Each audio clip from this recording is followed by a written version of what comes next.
Have y'all ever thought about starting your own podcast but thought it would be too complicated?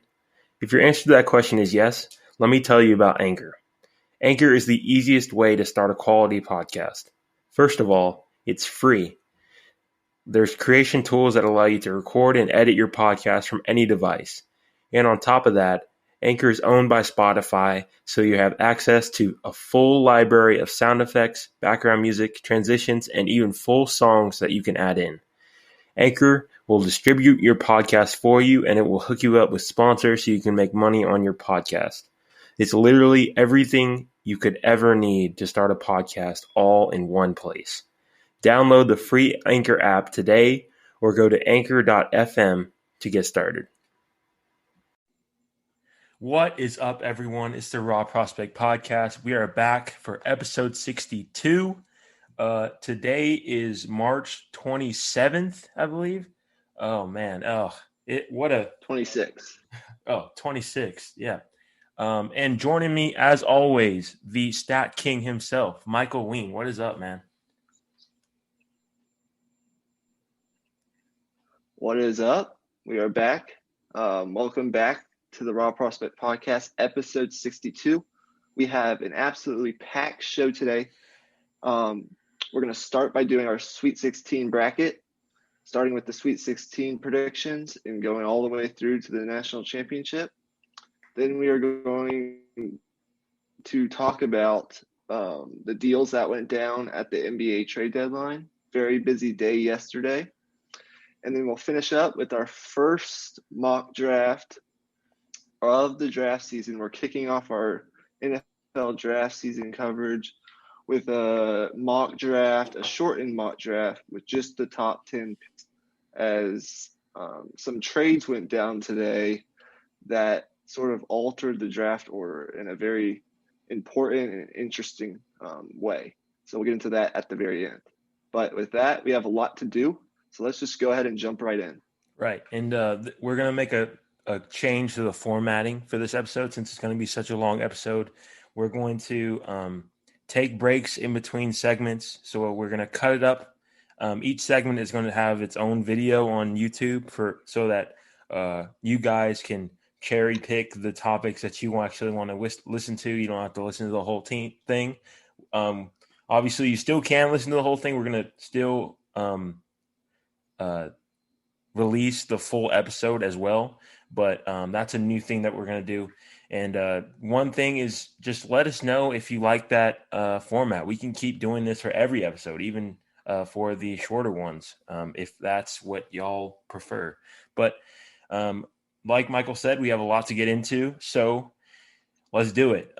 Let's do this Sweet 16 bracket stuff.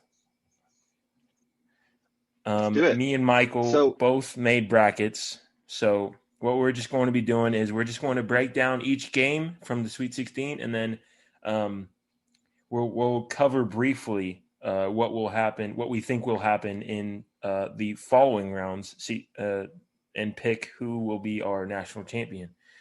So, Michael, if you want to go first, just go right ahead.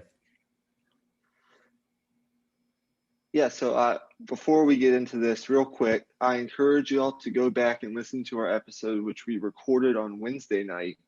This is being recorded on Friday night and will be released likely on Sunday sometime. I encourage you all to go back and listen to episode 61 so you can get a recap of what happened last weekend during the first weekend of the NCAA tournament in March Madness. We recap sort of like the winners and losers. So if you're not familiar with what's gone on so far, then go back and listen to that. But we'll start our predictions in the top left region of the bracket, the West region. I guess I'll go through both games, and then I'll let you go through both games.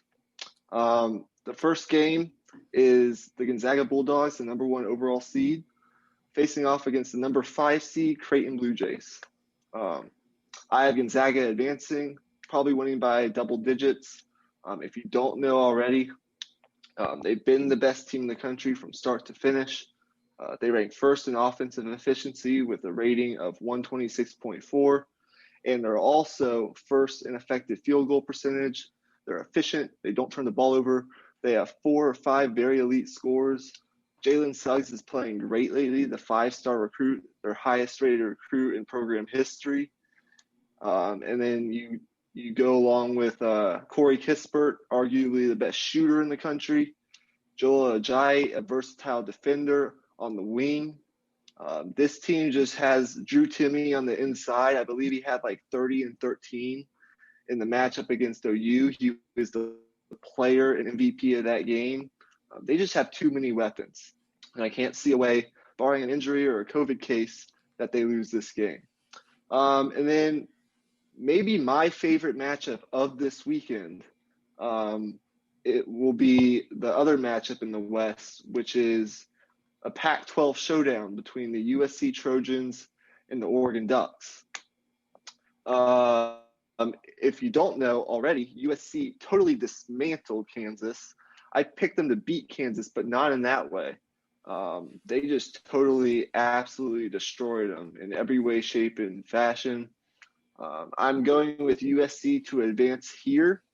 I just think that the forwards on the inside, and Isaiah Mobley and Evan Mobley, they're brothers, will cause problems for an undersized Oregon Ducks team on the interior. And I just like USC's chances, given that they did beat Oregon in their last matchup without Isaiah Mobley, who's a big who can stretch the floor and knock down threes, which we saw an abundance of in that matchup against Kansas. I think they'll continue to shoot well.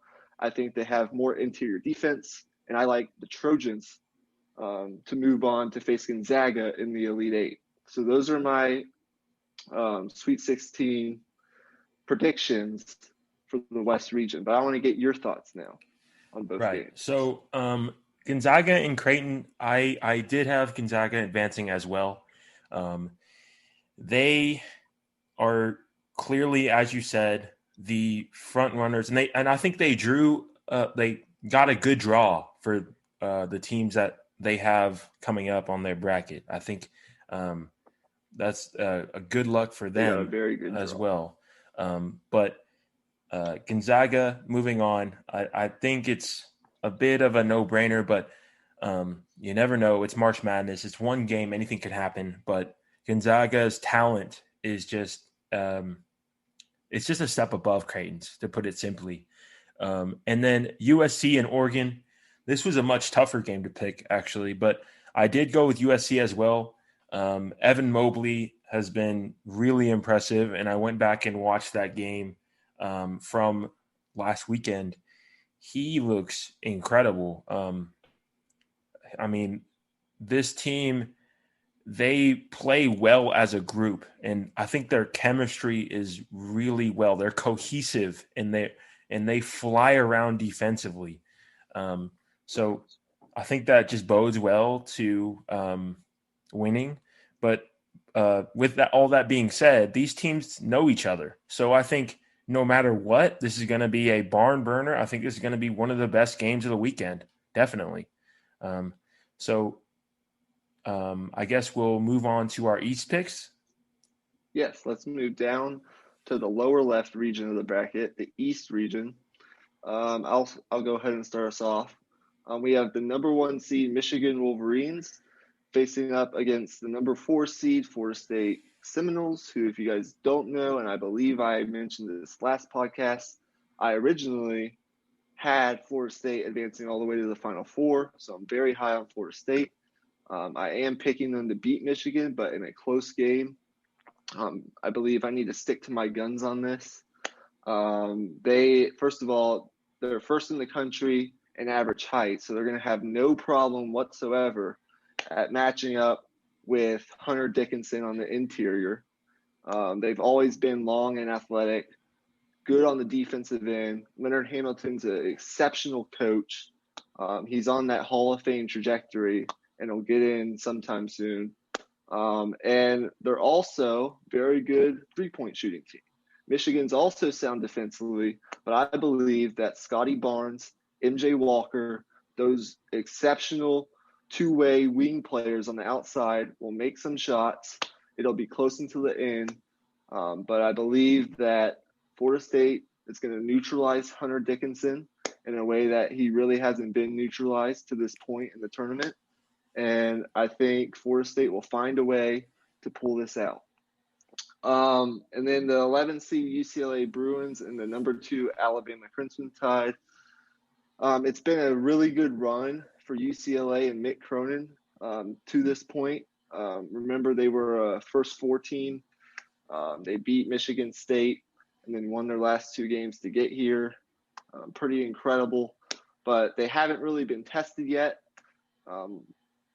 against a team like Alabama, as good as Alabama. I think Alabama will play to its strengths, which is shoot a ton of threes, make a ton of threes, and then play relentless and tenacious defense. I don't think UCLA has seen a defense like this yet that's as tenacious and relentless and as athletic as Alabama. Nate Oates, the Crimson Tide's coach, has done an exceptional job and could be in the running for the Texas head coach opening, but that's another story for another day. I just think Alabama is probably the best team UCLA has seen so far, and I think they'll eventually run away with this game in the second half.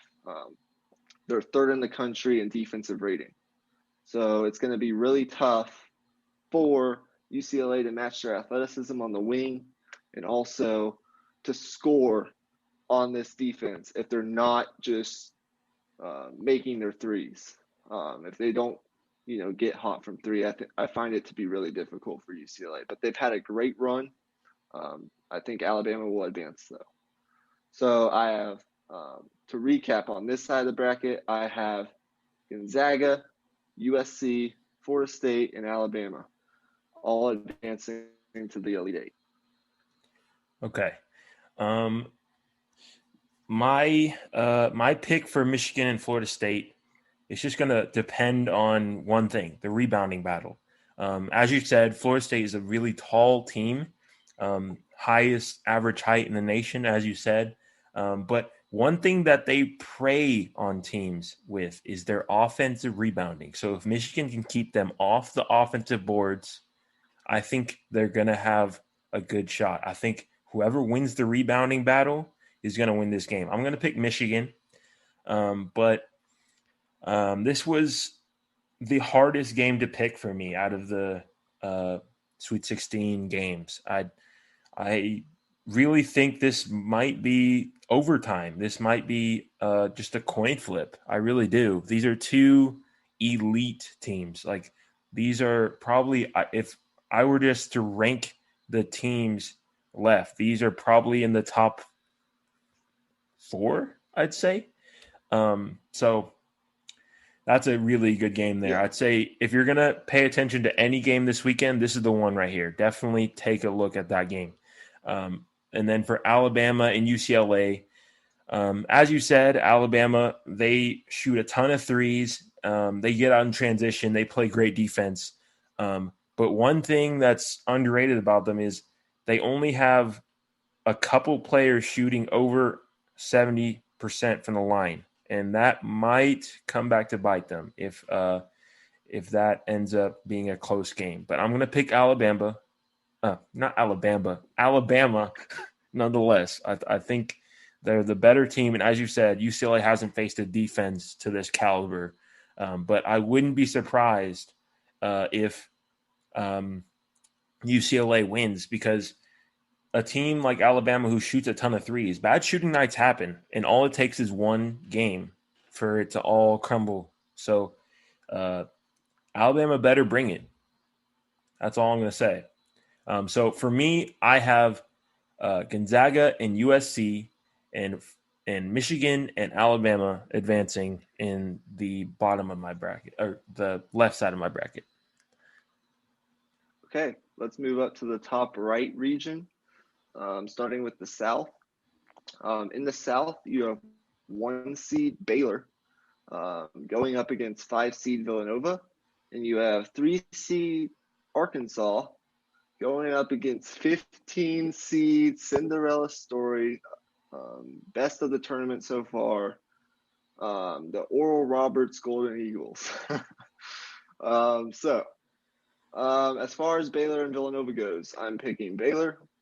And the simple reason is, one, they're looking like the team they were before they went on that big COVID pause. They're looking like the team they were early in the season. They ranked first in the country in three-point field goal percentage. They have those three elite guards, as we know, in Davian Mitchell, Maceo Teague, and his name just left my brain. It'll Butler, come back right? to me. Butler. They're third in the country in effective field goal. Jared Butler. Jared Butler, right. They're third in the country in effective field goal percentage, and they're sixth in offensive rebound percentage. I do think that, as we've seen, Baylor can be exposed. And where they can be exposed is on the interior. They like to play small with Mark Vital on the inside. It's kind of like that small center type player. And when they want to go big, they bring in Jonathan Chamu-Chachua, who's like 6'8", 6'9". But where Baylor's been exposed is on the interior. They play Kansas, David McCormick in his size, they were able to get it inside, pound it inside, and score on the interior. Same thing with Oklahoma State. You look at a guy like Keelan Boone, long, lengthy, on the interior, skilled post scorer. Those were the teams that beat Baylor, and they were able to expose Baylor when they went to those small ball lineups. So I don't think Villanova is capable of doing that. Their best player, as we know, is missing in Colin Gillespie. They don't have a point guard right now, and that's not a good thing when you're going up against a team like Baylor, who's extremely good and versatile defensively. You need someone to be able to initiate the offense, and Villanova really doesn't have that right now. And their second best player, Jeremiah Robinson Earl, he's talented on the interior, but he's more of a finesse scorer, and he's not really a power guy like the David McCormicks of the world. I don't really believe he's enough to get it done. So you never know with Villanova. Jay Wright's never lost when he's gone past the first weekend of the tournament. He's undefeated. He's a Hall of Fame caliber coach. So you can't really count Villanova out, and who knows, an injury can happen. Things happen. But Baylor's been the second best team in the country pretty much all season, and that will continue in this game. And then Arkansas, I think, will end, sadly for some people, this incredible Cinderella run of the Oral Roberts Golden Eagles. If you look at Oral Roberts, they're led by their point guard, Max Aidness, I believe is how you say it, or something like that. And their dominant forward in Kevin O'Banner. Those two players, and this is incredible, have accounted for 72.4% of that team's points so far in the tournament. So almost 3/4 of their points coming from two players. I think Arkansas is athletic enough, versatile enough defensively to come up with a plan to stop the pick and pop action between the two players that's been so effective to this point in the tournament.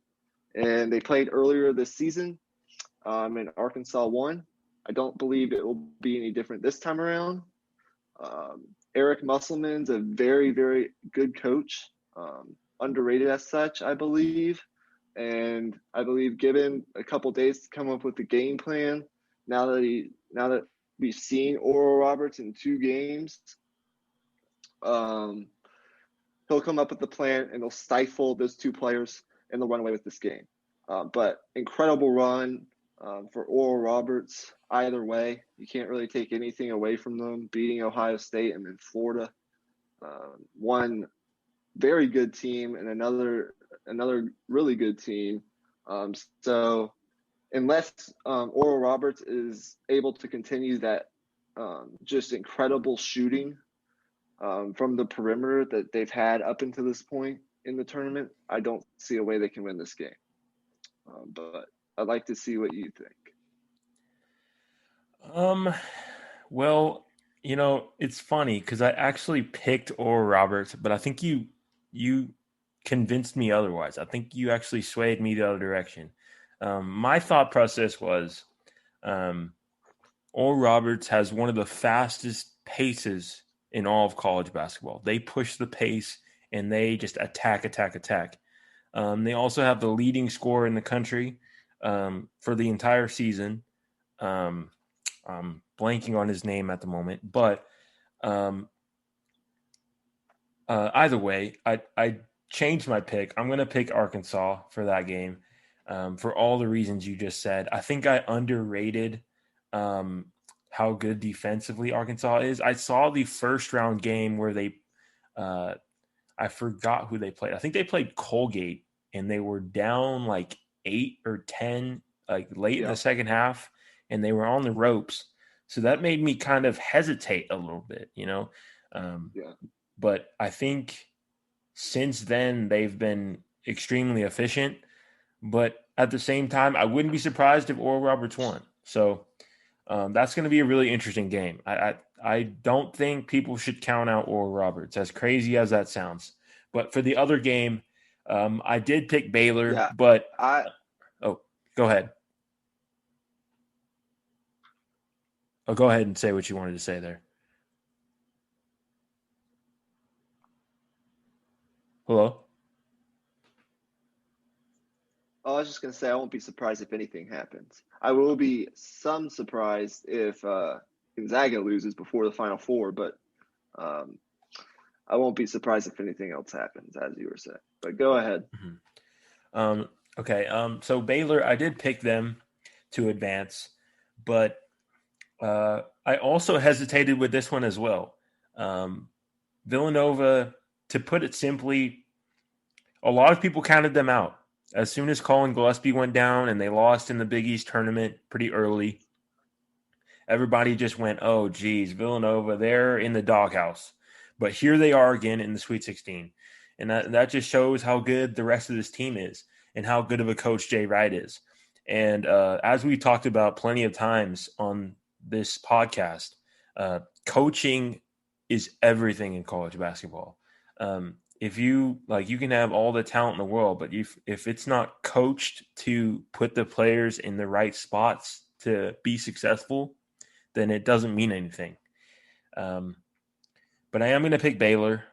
I might look back on this and regret it if Villanova wins, because I literally just made a case for Villanova winning, but I'm still going to pick Baylor. I still feel pretty confident in that because of what their entire body of work has been. But like I said earlier, it only takes one game. And you identified that they're very small inside. So I'm interested to see how they attack that.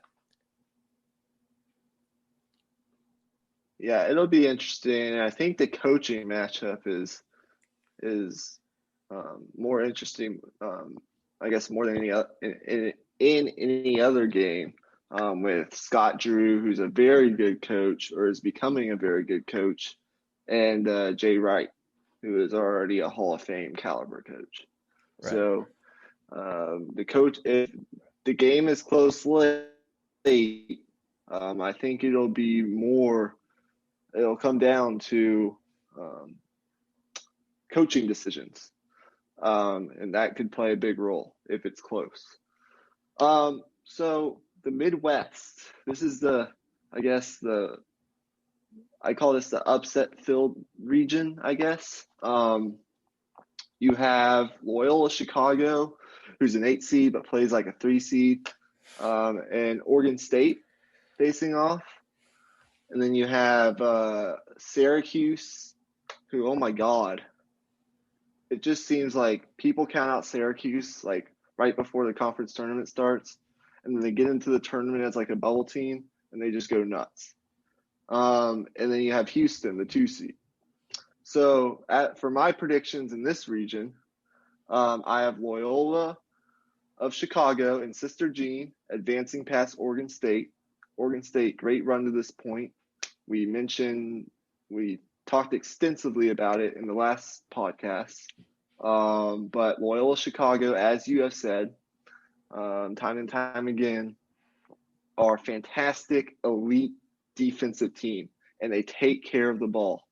And they play through their star and 6'9" forward Cameron Crutwig, who doesn't look the part, but he plays. I mean, he's involved in every way, shape, and form. He's involved on the defensive end. He's a talented post scorer. I mean, he's the leader of the team. They play through him, and he's one of the two players that's actually carried over from that last Final Four team that they had in 2018. So he's experienced. He's been in these situations before. I love Porter Moser as a coach, and I just think Loyola is too good defensively, and too much of a rhythm offensively, and as a basketball team to lose this game. So I have them advancing. And Syracuse and Houston. This is an interesting one. This is probably my second most interesting game of the weekend behind Florida State and Michigan. But I might just be saying that. I'm picking Houston, although I won't be surprised one bit if Syracuse wins. You talk about Jim Boeheim, a Hall of Fame coach, and Buddy Boeheim, who's averaging like 28 on incredible shooting in his last 4 or 5 games. They're just incredibly tough to stop. They can stretch the floor, and that 2-3 zone, if you've never played against it before, it can be tough for teams to figure out if they're unfamiliar with it.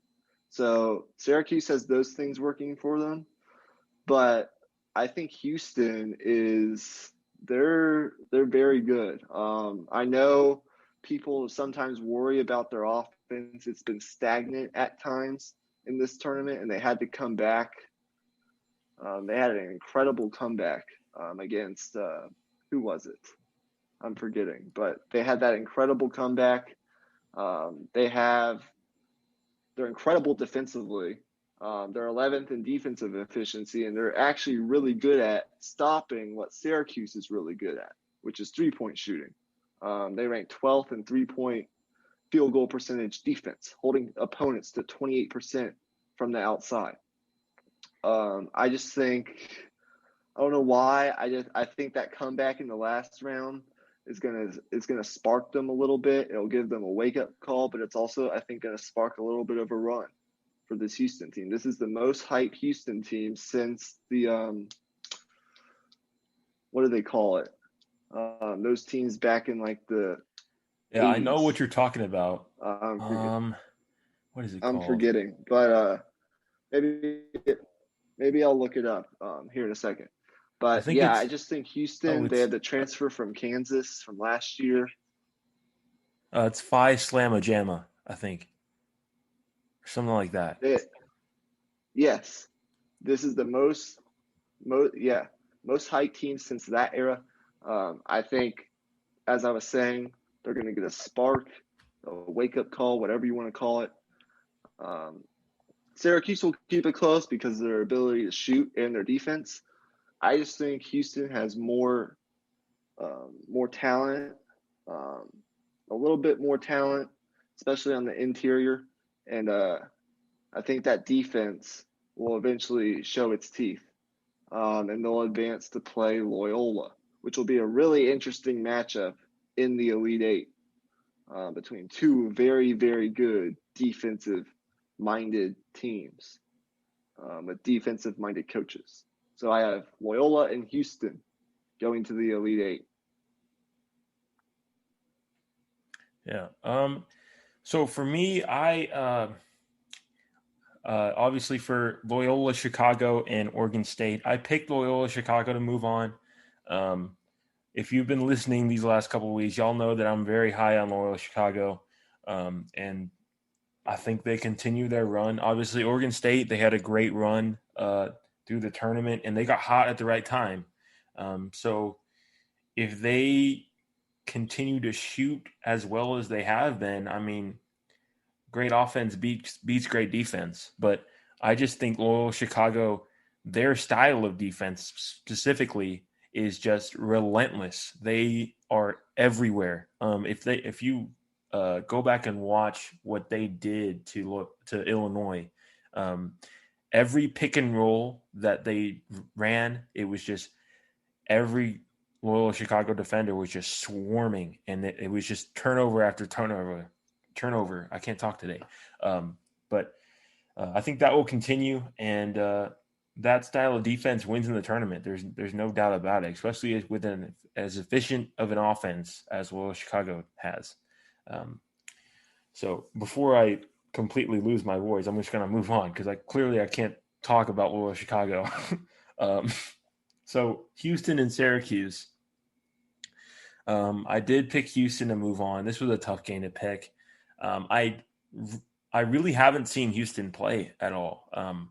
So that made it even tougher. I saw the Syracuse games from the first couple of weekends, but I wasn't able to watch Houston at all. So this will be a really interesting game for me to see what Houston is made of, because Syracuse is going to test them. I know that for a fact, that no matter what, I feel like this is going to be for sure a close game. So a really good slate of games for the tournament here. We got a nice mix of Cinderella teams and just powerhouses, which is just really good. You want a mix of that. So now we finished up our Sweet 16 analysis and our predictions for all the games, let's briefly touch on the rounds all the way through to the championship and what our brackets look like in each region. So for me, I have in the West, I have Gonzaga beating USC. And in the East, I have Alabama actually advancing past Florida State. But what do you have in those two regions? I have Gonzaga advancing against USC as well. And then, of course, I have Michigan and Alabama, but I have Michigan advancing past Alabama. That was really that was another coin flip. I'm not going to really get into analysis there because that game might not even happen. So that would make it to where Gonzaga and Michigan play in the Final Four, the 2-1 seeds. And then for you, that would be Gonzaga and Florida State. Alabama. Oh, Alabama. Gonzaga, you picked Alabama. My bad. Yeah. I'm pretty confident in Alabama now. I've seen them play a couple times, and I just like what they present defensively. And I think they're athletic enough. They make enough shots on the perimeter. I just like the way they're playing right now, and I really like their coach. Not that I don't like Florida State, but I just think Alabama has caught fire. In the South, I have Baylor advancing to the Final Four over Arkansas, and I have Loyola Chicago beating Houston to advance to face Baylor. So I have my Final Four at this moment is 1 seed Gonzaga, 2 seed Alabama, 1 seed Baylor, and 8 seed, but really like a 3 seed, Loyola Chicago. Okay. So for me, I have Baylor beating Arkansas. And then I have on the other side of the bracket, I also have Loyola Chicago beating Houston. So we have the same picks there. So for the Final Four, for me, that would be Baylor and Loyola Chicago and Gonzaga and Michigan. So I guess I'll go ahead and pick those. So I'm going to pick This is tough. I'm gonna pick Loyola Chicago to beat Baylor. As crazy Wow. as that sounds, I really am just super high on this Loyola Chicago team. And as you mentioned, um, they have that big inside. Kronig, I believe is his name. I think he can control the game in a different way from what from the bigs that Baylor has seen, and I think that will be the difference in the game because both teams will play amazing defense. I think it'll be a low scoring game, but I think if Crony can control the game, I think uh, Loyola Chicago's defense will do enough to neutralize the firepower in the backcourt for Baylor. So I think Loyola Chicago will advance on that side, and then have Gonzaga advancing on the other side. So that would be Gonzaga and Loyola Chicago, where I have Gonzaga winning it all and cutting down the nets.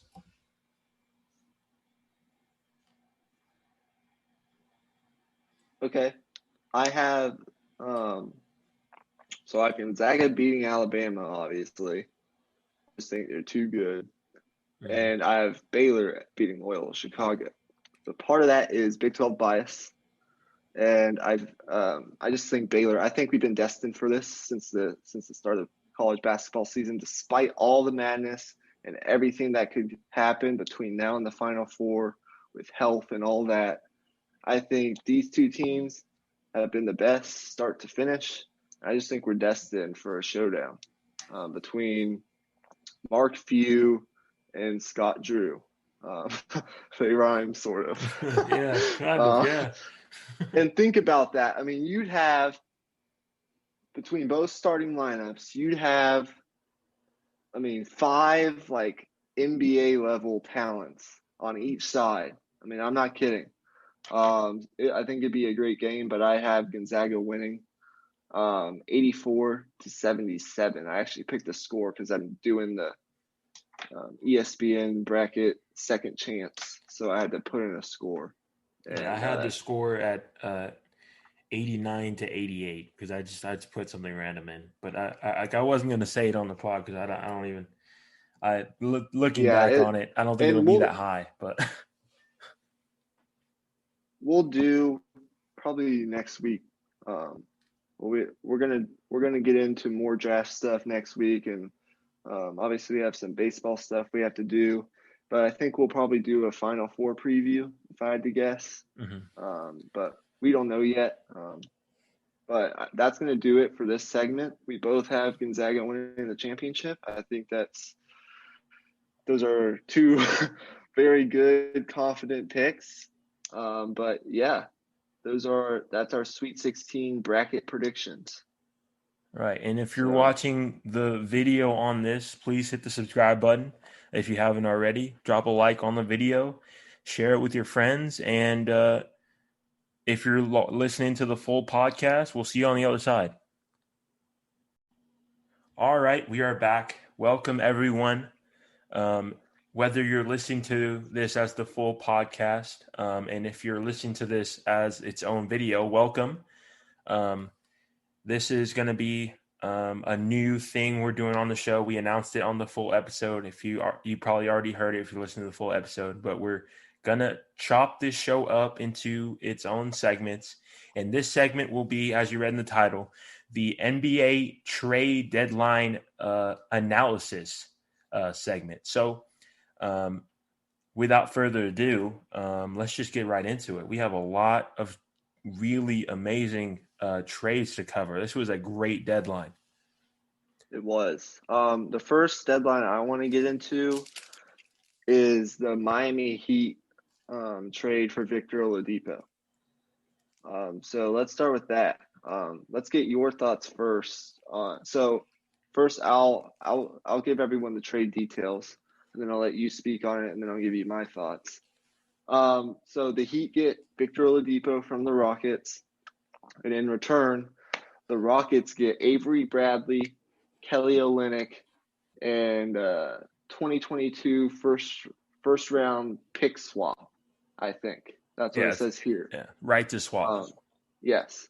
So I'll let you give your thoughts on both sides, and then I'll give some of my thoughts.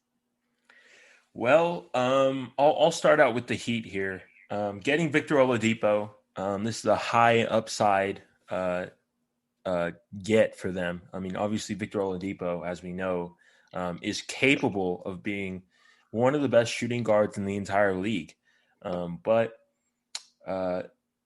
with that being said, we still don't know if he can get back to that level. He played solid in Houston, but obviously he's not going to get as many touches in Miami with the guards they already have in there in that system.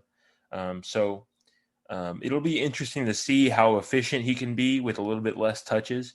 But overall, this is a really good move for Miami. I think with the position they were in, they wanted to add more punch. And Oladipo can definitely still provide that, whether you believe he's as good as he is, as good as he was before the injury is a topic of discussion for sure. But even if he isn't, he's still a very solid player.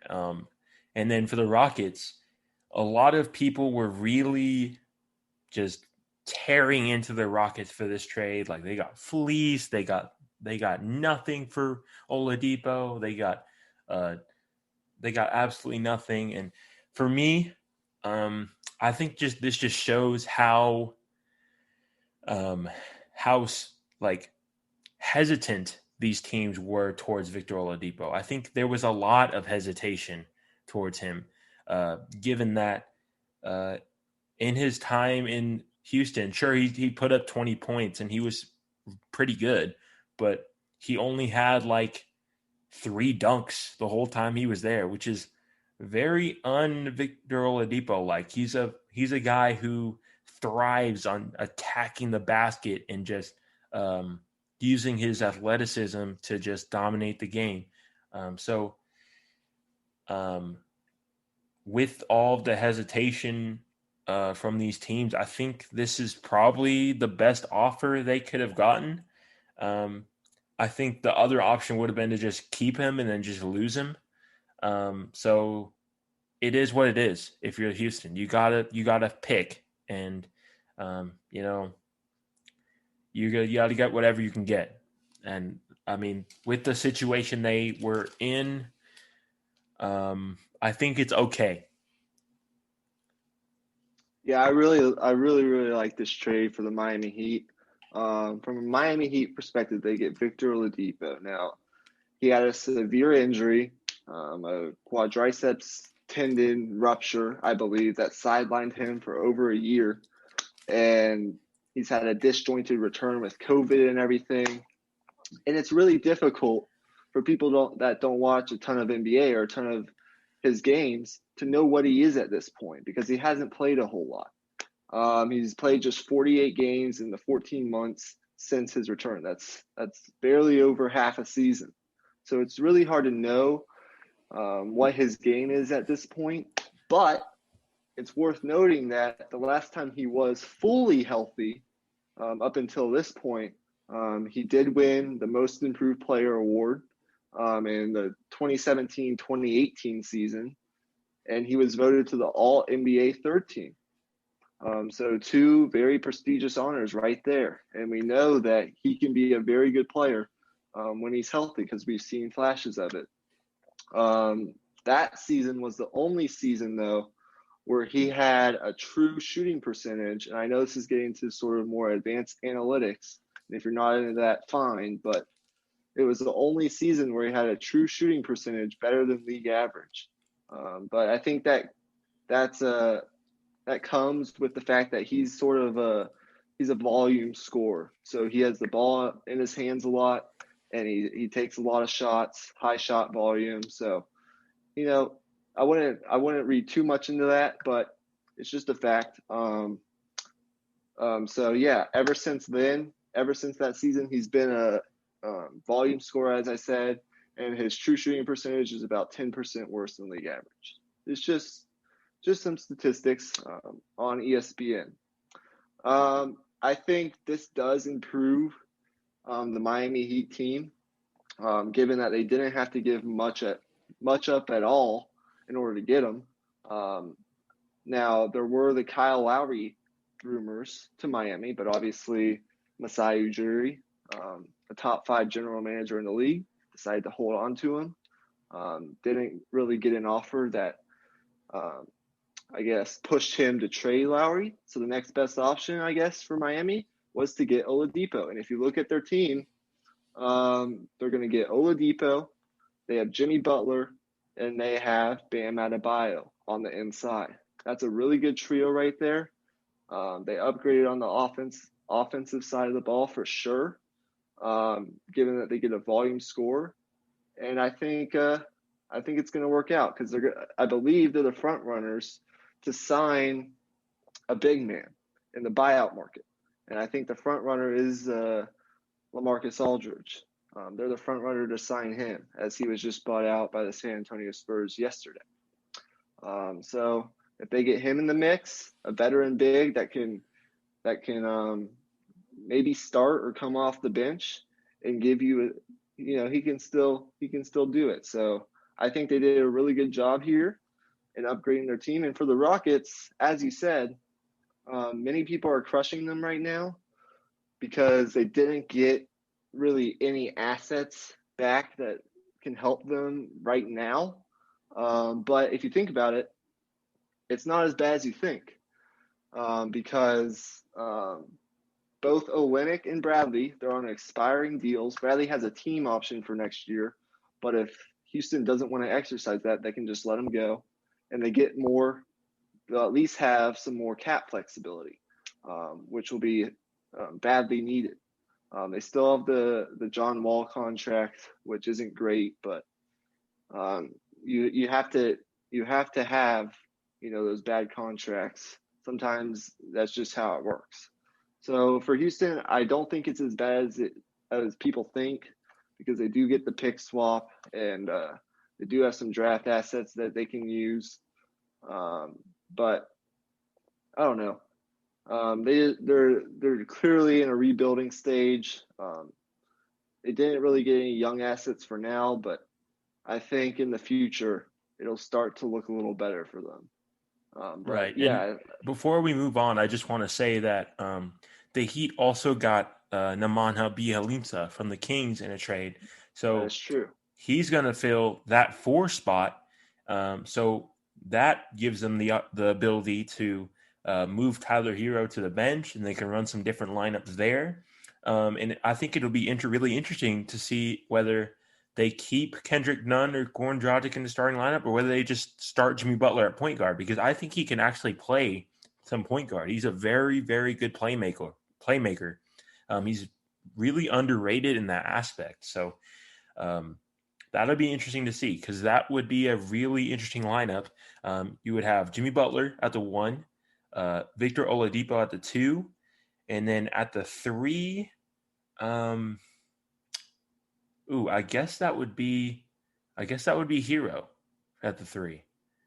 And then 4, Bjelica and Bam Adebayo. That's a lineup with one, really good spacing, and also defensive versatility as well. So right. Okay, they're a fun team. I want to transition to another Eastern Conference favorite. We'll stay in the East, and we'll talk about the Sixers acquisition of George Hill. So I'll lay out the deal, and then I'll let you give your thoughts and my thoughts as well. So the 76ers get George Hill from the Thunder, and also Ignas Brazdeikis. I don't know how to say his name, but he played at Michigan in college. I remember, I recognize his name. The Thunder get Tony Bradley, Austin Rivers, and 2 future second-round picks. And then the Knicks got involved. They get Terrence Ferguson, Vincent Poirier, and a 2021 second-round pick. So it's a 3-team deal. So I'll let you give your thoughts on mainly the Sixers getting George Hill. And if you want, you can get into the Thunder's return in the Knicks. Yeah, I'll touch on the Thunder and the Knicks first real quick. Obviously, the Thunder, they're getting more picks. They now have a bajillion and 2 picks, whatever you want to call it. They have a million picks for these next somewhat years, like 5 or so years. And then the Knicks, they get Terrence Ferguson, a young wing player. That he's the headliner of that deal. I think that's a win for them. And then the Sixers, obviously, the headliner of this deal, the only contender in the deal. They get George Hill, who I think has some left in the tank. He's not what he used to be, but I think he still provides value to this team because of the skills as a shooter and just as a solid defender. I don't think he's going to be in the ball handling role all that much, but what this deal gives them the opportunity to do is something that I've been asking the Sixers to do for a long time now, is use Ben Simmons in the short roll, a lot like what the Warriors do with Draymond Green. Get Ben Simmons setting a screen, get him on the short roll, and get him in that high post area to either make a play as a passer, and obviously he's an incredible passer, or get to the basket and make a play in that way.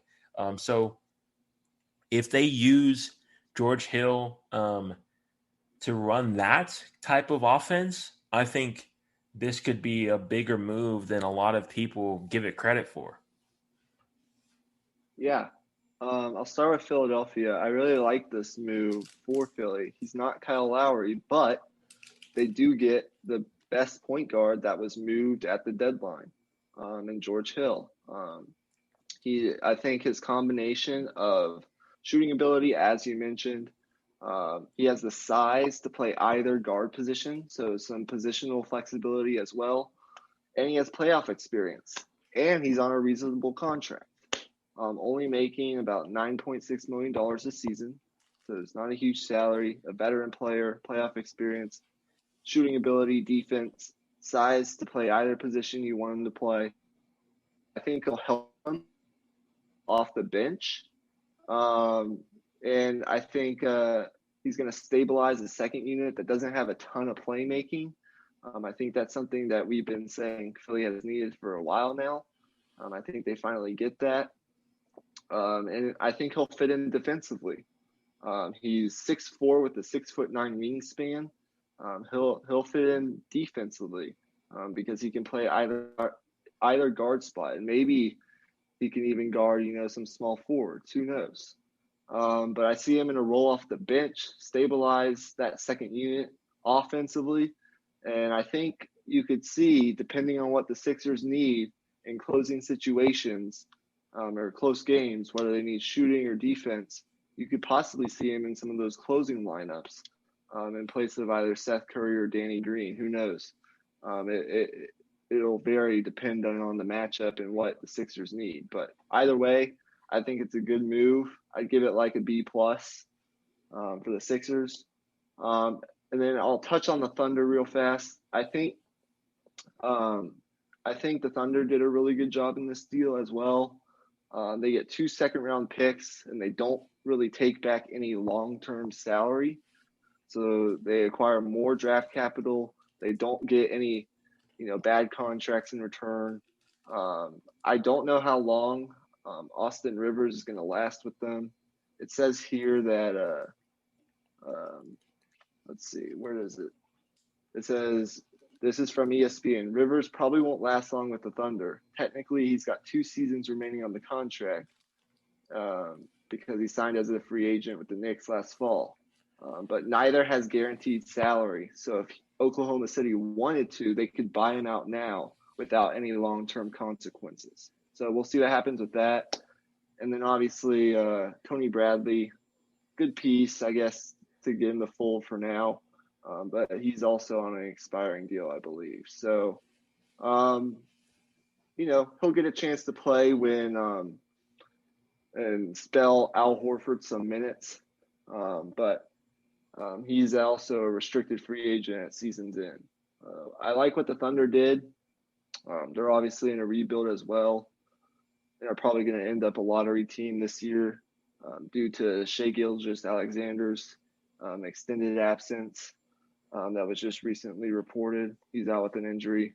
But they did what they could. And then for the Knicks, I don't really know. I do like the piece in Terrence Ferguson. He's another young guy they get a look at. And they do get a second round pick, which I guess is somewhat valuable. But I think it's a relative win for all sides involved. Right. I agree with that. So with that, we'll move on. I don't know which trade you wanted to move to next, but from the next one on my list is the Nikola Vucevic trade to the Bulls.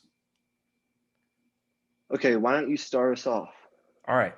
So Nikola Vucevic was traded to the Bulls along with Al-Farouq Aminu for Wendell Carter Jr., Otto Porter Jr., and 2 first-round picks, and one in 2021, one in 2023, and both are top 4 protected. So for the Bulls, I think this is the kind of move every fan hopes their team makes when they're in purgatory. I think a lot of teams spend time romanticizing their picks and like just drooling over what they can get with over the picks, when in reality, a mid-round pick is not going to do very good.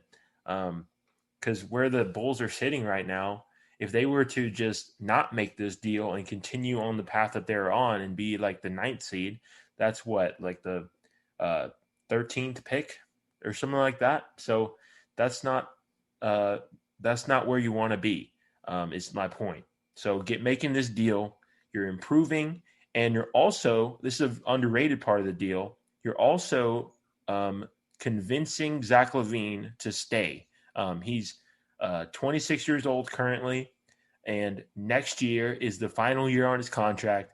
So making this deal now will show him that you're going all in to win. And I think that's what Zach LaVine wants.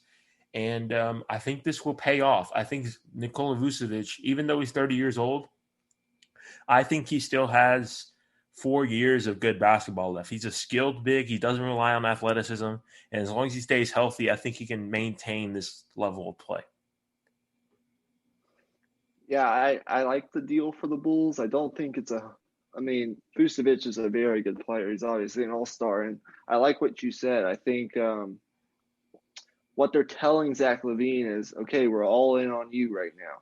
We went out. We were aggressive. We got you another all-star caliber player to go along with you, and we're buying into you as our legitimate star. So I like the deal for the Bulls. It's been almost a year since they hired their new president of basketball operations, who has yet to leave a significant mark on this roster, except for the fact that he did draft Patrick Williams with the number 4 overall pick in last year's draft. But I like it. You're getting another all-star, and Vucevic. Vucevic is he's solid. I've watched some of his games. I don't, as I've mentioned last podcast, I don't watch a whole lot of Magic games, but when I watched him, he can score at every level. So I think it'll be good for the Bulls. If you look at, I don't have too many notes. If you look at the Magic's return, I think they did pretty well. I think Wendell Carter Jr. is a very good player. It's yet to be seen if they'll buy out or keep Otto Porter Jr., but I think for the short term, they're going to keep him and see what happens. He's another good piece to throw in. And then first-round picks this year and in 2 years, 2023. I like that return right there. I don't know if you could have done a whole lot better than that. So they obviously acquired more pieces in the Aaron Gordon trade and the Evan Fournier trade. So they're starting over fresh, and they're acquiring a lot of these young assets and I guess jump starting sort of that rebuild. But I like it from both sides again. A lot of these deals I see as sort of good for both sides, or mutual, or like win-win sort of deals. So, yeah. Right. And you hit it right on the head with the Magic. I think they were on the border of whether they wanted to trade Vucevic. A lot of reports came out over these past few weeks on them being like, no, we're not going to trade Vucevic unless we're absolutely blown away. And then that offer obviously came to be with Chicago, and they pulled the trigger. So credit to them. I think this is something they needed to do for a while now. And this is hopefully the start of something better for the Magic in the future. So they're basically rebuilding from a rebuild. They're ripping off that Band-Aid that they needed to rip off a long while ago. Right. So good for them. They're taking steps in, I guess, the wrong direction, but the right direction at the same time. Okay. Right. So let's just stay with the Magic and talk about the Aaron Gordon deal to Denver, which I'm not going to take credit for it because I did get it off the internet. But that exact deal that we talked about last podcast with R.J. Hampton, Gary Harris, and the first-round pick go to Denver in return for Aaron Gordon. So let's get your thoughts real fast. Yeah, that's honestly incredible how you got that exactly right. That's crazy. But obviously we covered this trade in the last podcast, and my thoughts remain the same. I think this move is a win for both sides. This for the Magic, obviously. This is a good return. This is a lot more than they got back for Evan Fournier, and we'll get back to that later. That first round pick is the headliner in this deal, and then obviously R.J. Hampton, who with Markelle Fultz out, and I think they have Cole Anthony still healthy, I believe. I'm not exactly sure on that, but you could throw him in with Cole Anthony for right now and see what he can do. Play him like 30 minutes a game, whatever you need to do, and see what he can do. And then Gary Harris, I feel like he might just be a throw-in. I think he might get bought out if he wants to go to a contender. But good deal for the Magic. And then for the Nuggets, they improved, but I question whether this will push them over the top. It makes them more of a threat. Don't get me wrong. I think with the way the West is shaking up right now with all the injuries, I think they are in a position to move up a few spots in these next few weeks. So hopefully they'll take advantage of that. But offensively, they're already really solid.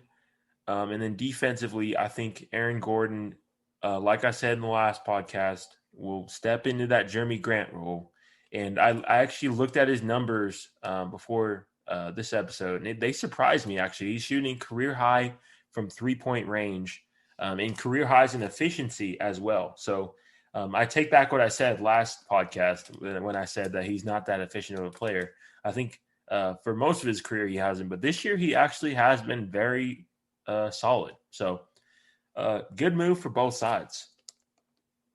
Yeah, I'm high on this deal for the Nuggets. I don't know if it obviously you can make it. I mean, it's arguable that this doesn't really put them over. That this doesn't thread the needle or put them over the top, or put them, I guess, like in that category with the Lakers and that sort of thing. But I like getting back Aaron Gordon.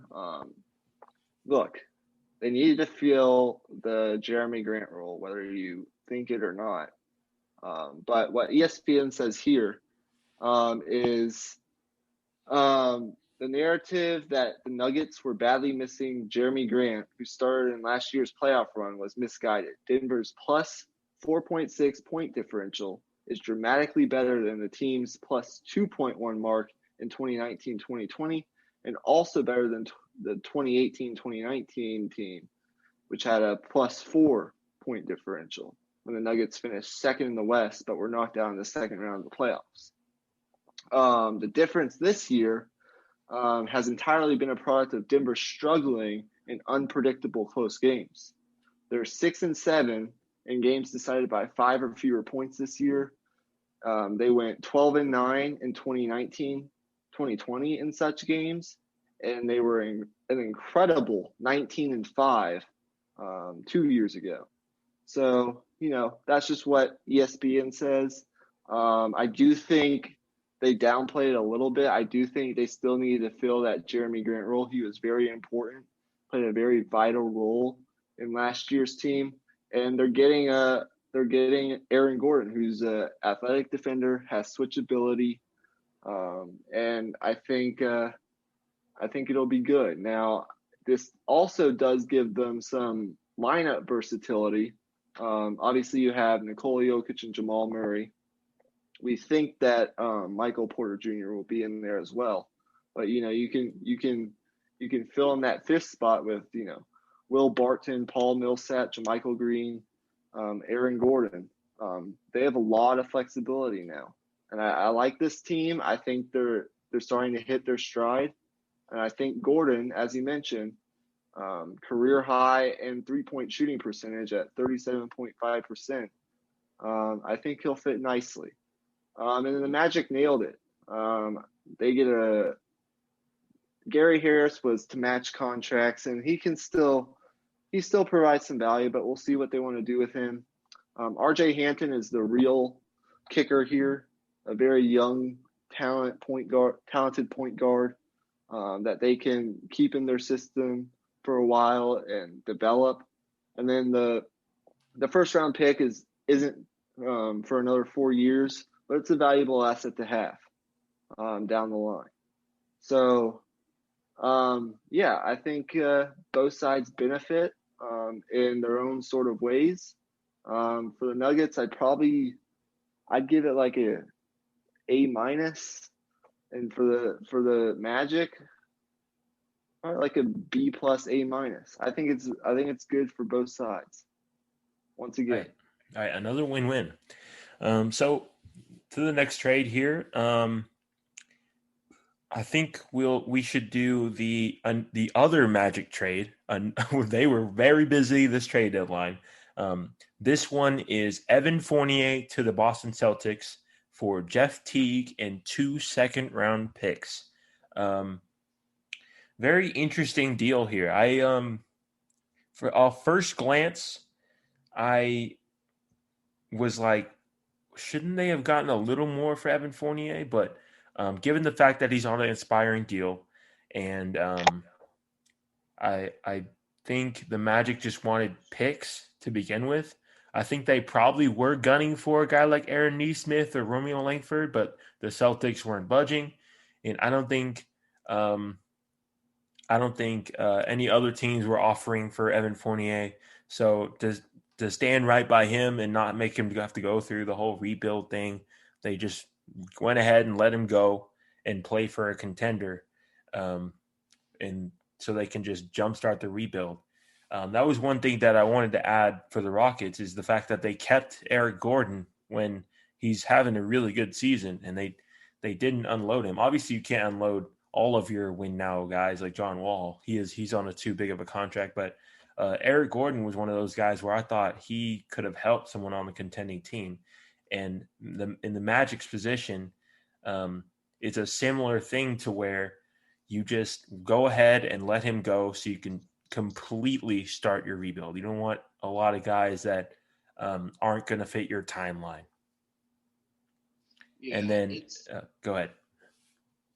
It's an interesting deal. I think the Magic, after the Gordon deal and the Vucevic deal, they were just looking to get whatever they could for Evan Fournier, and Boston was obviously looking for another piece to add, another scorer. And Fournier, I was very surprised. He's only I think 28 or 29 years old. And they have some cap flexibility, so I think they can sign him to an extension if they want this offseason. but he's on, I believe, on an expiring deal. And given that, when, as you mentioned last podcast, when Jaylen Brown and Jason Tatum aren't on the court, they're pretty bad offensively. But when they are on the court together, they've outscored opponents by 5.3 points per 100 possessions. But take either of them off the court, and they've been outscored by a lot. So they need another scoring punch. I think Fournier can provide that. I don't have too many notes here. The funny thing was, I don't know if you saw the Twitter exchange, but Fournier, I don't know what exactly happened, but he told the people to go look up his last name if they don't know who he is or aren't familiar with him. And reporters were like, no, don't look up his last name because it's something that, it stands for something that's not particularly appropriate to be mentioned on this podcast. So I thought that was pretty funny. But yeah, I think it helps the Celtics. And the Magic, you get 2 second-round picks. Nothing too great, but I mean, think about it. You turned Evan Fournier, Aaron Gordon, and Nikola or Vucevic into what? You got R.J. Hampton, Gary Harris, Wendell Carter Jr. You got 2 very good young players. You got some veterans. You got picks. Isn't that what you wanted? Yeah, the Magic were very active. Probably the most active of any team by far at the deadline. So good for them for ripping off the Band-Aid and starting a rebuild. And then the Celtics are an interesting team. We'll have to talk about them more in a future podcast because right now there's 2 games below 500, so they're significantly underachieving right now with the roster that they have. Right, and they're reported to be able to get Andre Drummond. They just finalized that buyout. The Cavs did, so they're one of the front runners to get him. So that'll be interesting to see also. Yep. Okay. I want to get your opinion on this. Well, actually, before we do the Mavs trade, I want to talk about the Rajon Rondo trade. To who was it? He got traded to the Clippers. Right. For Lou Williams. Yes. And 2 future second-round picks. So why don't you talk about that for a minute? Well, I think the Clippers are just taking a flyer on Rondo. I think they'd be smart to just sit him until the playoffs and just play him in the playoffs. That's when he's at his best anyway, and you don't want to just risk him getting hurt or anything like that. He's not going to do you any good playing him in the regular season. But as for what this move does for them, it just gives them a playmaker. They just needed a guy that can run the offense. We saw what happened last year when you asked Kawhi and PG to be able to just go out there and run the offense through them, and it didn't really work. Those are wing guys. They're not playmakers necessarily. Obviously, they're not awful playmakers. They're pretty good at playmaking, but they're not fit to run the point guard role. So Rajon Rondo can do that, and in the playoffs, they're just hoping for that Lakers version of Rajon Rondo last year, and he hasn't been that guy so far this year, but we've seen this before over and over. Playoff Rondo is a real thing. So if we get to the playoffs and he starts playing good, I will not be surprised in the slightest. And then the Hawks, you're getting 2 picks for Rondo. That's really more than you could have hoped, given his age and given his current play at the moment. And then Lou Williams, I don't know if he's even going to play for them because reports came out that he was actually considering retirement. So, yeah. Yeah, I'm not super high on this deal for the Clippers. I think they could have done they could have and should have done better than this. But hey, they're betting big on the phenomenon of playoff Rondo, who showed up and showed out in last year's playoffs and played a big role in that Lakers championship. But yeah, I think Kawhi Leonard and a bunch of other Clippers players have lamented at times at the Clippers' lack of playmaking, and they're right. I mean, they ranked 24th in percentage of their field goals assisted on at 58%. So there's not a whole lot of, I guess playmaking, passing. I don't know, but maybe it's overrated because the Utah Jazz actually are behind them in that category. I don't, but the question is whether Rondo is the right player to fill that playmaking void, and I'm not sure he is right now. This season is one of the worst performances of his career in terms of his per 36-minute numbers. His 9.5 points per 36 minutes is a career low, and his 8.5 assists per 36 minutes is his fewest since 2007-2008, according to ESPN. But, hey, if he's able to do what he did in last year's playoffs, make enough threes, he's actually shooting 38% on limited attempts, but still 38%. If he's able to make enough outside shots and give effort and be a positive contributor on defense, this could be a win for the Clippers. But I don't think we're going to know until May and when the playoffs, early May and when the playoffs start. Right. As far as the Hawks, I like it. I do believe it was reported that he is going to play for the Hawks for at least the remainder of this season. I don't know what he'll do after that. And I think that's good. I think he's an upgrade. He's definitely an upgrade in terms of scoring. They do need some scoring off the bench. And he gives them that. And then the picks, they got two second-round picks and cash for a veteran 35-year-old, some would say washed-up player in Rajon Rondo. I think the Hawks did a good job. I'm not so high on it for the Clippers. I'd give it like a C+, but we'll just have to see what Rondo turns into. If he can be the same player that posted 13 points per game and 9.6 assists for 36 minutes while making 40% of his threes in last year's playoffs. So we'll see. Right. And also another factor of this is what he brings off the court as well. He's a leader. Right. Paul George and Kawhi are known to be not very vocal. So in the locker room, Rajon Rondo is going to come in and just be someone who's a veteran and just a vocal leader in a sense. So that could help them as well. No question. Okay. So I don't have much else to say on this, but I want to get your thoughts on the Mavericks trade. Right. They made a deal. They received J.J. Reddick and Nikola from the Pelicans, and they receive James Johnson, Wes Iwundu, I believe is how you say his name, and a 2021 second-round pick. The Pelicans did. So, what do you think as a Mavs fan? I like it. I like it a lot.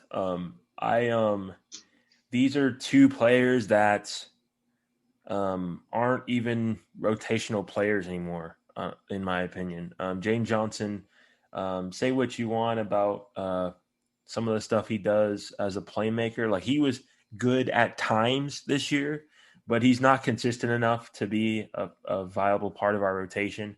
And I think we get an upgrade there in Nico Melli, that he's an underrated part of this deal. I really like that we got Nico Melli out of it as well.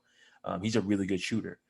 And then Wes Iwundu was another guy who he struggled shooting the three this year. And he's a solid defender, and some people are still have a belief that he can be a solid player. So for the Pelicans, he's a guy who maybe can turn into something for you because he already plays good defense, and we saw what the shooting coaches in New Orleans were able to do with Lonzo Ball. So if they can work their magic on Wes Iwundu, then great, And if not, then it's a salary dump, and you're going to be under the tax with this deal. That's an underrated part of the deal as well.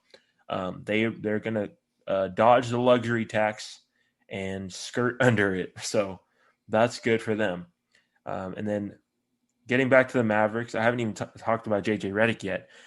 Even if he doesn't play, like I still think it's a win for the Mavericks just from the fact that he's such a good veteran leader when we've been missing that all year. It feels like we have a really young team, and I think Boban and JJ are only players over 30 now. So JJ is going to go in that locker room, and I think the possibility of him helping other guys with their shooting and also just with their routines and just being disciplined with their work ethic. He's one of the best guys in terms of work ethic in the entire league. So I think this is a win. Whether he's good on the court or not, I think it's still a win. So I think it's a win too. JJ Reddick, since he, was temporarily removed from the rotation in late January, I believe he had some injuries as well. Since he's come back, he's shooting 46% on his threes in February and March. So he started slow, but now he's hitting his stride. As long as he stays healthy, this gives the Mavericks two really good shooters, and that's what you need in today's NBA. And now they can mix and match, Melly and Reddick with Hardaway and Finney Smith, depending on the matchups. I think it's good. Shooting was a need for them. So the Pelicans, I don't make too much of it other than they got what they could for these two players. James Johnson could be a nice piece. I don't know much about Wes Iwundu. And the second round pick is nice. But the bigger name was Lonzo Ball, but they decided to keep him, which was interesting. I believe Lonzo told them that he wanted to stay, which is interesting. But we can get into that another day. But I think that wraps up this segment, unless you have something else you want to say on the Norman Powell. Right. And before we move on from the Mavericks deal, I just want to say, even if he sucks, even if JJ Reddick sucks on the court, I am so excited for the content that's going to come out on the JJ Reddick podcast, dude. He could get Luka on the show, KP on the show, Jalen Brunson on the show. So that was one of the first things I thought about when they made this deal. I'm not joking. That was one of the first things I thought about. So, because I listen to that podcast a lot, so I know that's completely unrelated, but I will give just a short synopsis of that Gary Trent trade because I think it's really interesting. I think it's actually one of those trades that I don't think is a win-win. I think it's a win for the Raptors, but I don't know if I like it if I'm the Blazers because Gary Trent is someone who is 21, 22 years old, somewhere in that range. He's young and he has upside. He's already such a good shooter, and I think he will be as good, if not better, than Norman Powell is as early as next year. So the upside that you're getting from this, it's all about win now. So unless they truly believe that this move will move the needle and get them to the finals, then this is not a deal that I'm a fan of. So, and I don't think this does it. I'm a big fan of Norman Powell. He's been playing amazing this year. Career high efficiency, 19 points per game. He's an underrated scorer, honestly. But I just don't know if it moves the needle enough. It's a lot of the same questions I had with the Nuggets, but I see this move as more of a lateral move in a vacuum for an older player as well, both on expiring deals, and they don't have the rights to him in free agency, so he can just walk if he wants to leave. And they had we had Trent in restricted free agency, so I don't like that move for the Blazers. Interesting. I don't have a whole lot of thoughts, but I think that's an interesting take. But with that, that's going to wrap up our second segment of this extremely long podcast. Right. That's okay. There's so much content right now. We're going to take a quick break, and we'll be back to kick off our NFL draft content.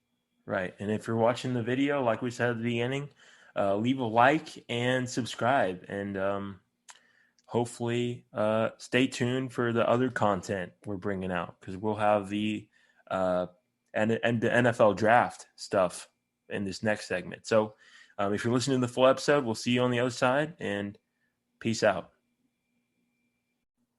All right. Welcome back, everyone. If you're watching the full episode, you know that we're going to be covering our NFL draft stuff. And if you're watching our video clip from segment to segment, this is our NFL draft mock draft video. So welcome. If you're new here, subscribe. We do content as much as we can, mostly once or twice a week. And if you want to be part of this journey, turn on that bell and be notified for all of our podcasts and videos. So I thank you in advance for that, because I know you will, hopefully. So with that, I'm here with my co-host, Michael Ween, if you're new here, and we're going to get into our mock draft. So before we do that, let's just cover these trades that happened yesterday. So the 49ers move up from 12 up to 3. They trade with the Miami Dolphins. And then right after that, Miami trades back up into the 6th pick with the Eagles. I don't have the details of the trade in front of me, but those were some really, really crazy moves. Yeah, so welcome back. This is part 3 of this extremely long but fun and jam-packed episode, 62 of the Raw Prospect Podcast. And we are kicking off, we're about a month away, our NFL draft content for 2021. This is a loaded quarterback class. It's loaded at so many positions. It's a loaded draft class. And so in the upcoming weeks, we're going to have more mock drafts. Maybe some like individual team mock drafts mixed in there. We'll see what happens. We're going to be talking about prospect rankings, some of those mixed in, and then obviously mock drafts. We're going to have so much. So, but this is going to kick it off. We're going to do our top 10 individual mock drafts as if we were the GM of those teams. So, as Emmy mentioned, the draft order has been shaken. And I mentioned this at the very beginning as well. The 49ers are trading up into the 3 spot with the Miami Dolphins. So very interesting move there. Very aggressive, too. Right. They're giving up like 2 future first-round picks, a third-round pick, and then their other first-round pick for this year. So aggressive, but, we'll see what we think they're going to do. And then the Dolphins received the 12th pick, but then they used that to trade back up into the top 7 at the 6th spot with the Eagles. So interesting. So let's get into our mock drafts. We'll start in, I guess, we have to go in order. The number 1 overall pick for the Jacksonville Jaguars. Right. So I'm the new GM of the Jaguars. I just got hired. Okay. So I'm taking Trevor Lawrence as my guy to be the face of the franchise with the Fabio haircut and everything. we're gonna be set with Trevor Lawrence. We obviously have 2 first-round picks. We obviously have another one at the 22nd pick. So this is the move that we've all anticipated for as long as Trevor Lawrence has been in college. He's been the number 1 pick. He's been the number 1 guy. So this is a no-brainer. Yeah, this is a no-brainer. I'm the new GM of the Jacksonville Jaguars. And with the first pick in the 2021 NFL Draft, the Jacksonville Jaguars are picking Trevor Lawrence, the quarterback from Clemson. Yeah, this won't change, I don't think, ever. He's locked into this spot. Yeah, we'll probably get more into scouting reports later, but we're talking about a receiving corps. They added a veteran receiver in Marvin Jones. They're bringing Carlos Hyde in, a solid veteran running back, to a group that already included DJ Chark, a really good young receiver, Laviska Chenault, a guy they drafted out of Colorado in last year's draft, and Colin Johnson, who I'm very familiar with from UT. So they got a lot of young talent in this receiving corps mixed in with some veterans. They also had that other young running back, what's his name? Robinson. Robinson, yes. I was about to say Johnson for some reason, but I think it's James Robinson or something like that. Yeah, something like that. So they're building a strong nucleus under new head coach Urban Meyer, and Trevor Lawrence is going to be he's going to be their franchise quarterback for the next 15 years. He has all the tools. So right. There we go. So moving on to the second pick in the draft, the Jets. So for the Jets, we covered their offseason acquisitions in our last episode. Go back and watch that if you're a Jets fan.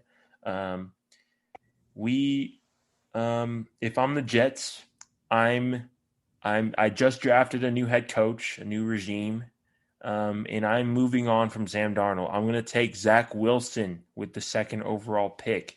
That's a controversial pick, but I think obviously some people would make the argument of the level of competition, but I would argue that what Zach Wilson was asked to do in BYU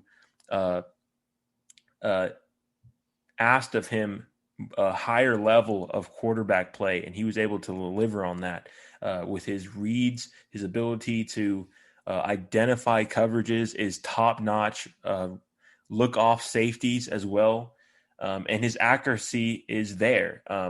That's the one differentiator between him and Justin Fields in my eyes. Justin Fields, he has the arm talent and everything you want in a quarterback. I feel like Zach Wilson is more NFL ready right now, and I think he's the prospect that I'm sure will succeed right away. Yeah, I wasn't going to waste any time either as the GM of the New York Jets. I'm also drafting Zach Wilson. Oh, okay.